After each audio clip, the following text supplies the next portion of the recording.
eura. A di to ti, a di treba Kaže da uplatiti? ćete dati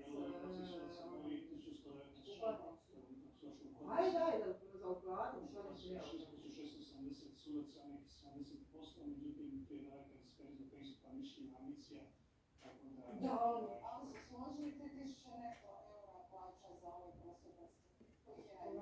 To je bio jedan zaključak, ali uvijek zora, uvijek vas I se sad ćete došla nema.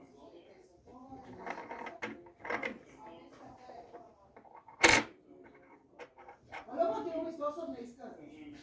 Činjenicu da je riječ o Slika na kraju ne godine. zahtjevima prvostupanjskih sudaca koji su opterećenjima predmeta, dakle oni imaju 60% predmeta, a Šta će mi promocije? godišnje okrenu nekih 1.300.000 novih sudskih postupaka, tako da opterećenje nije najviše. Prijava školska, 100%.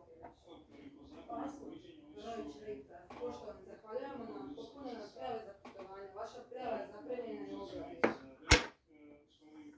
Dostavit ćemo vam. A kako ću platiti? Koji obnašaju i buduće učinjenja, a to je da je 60%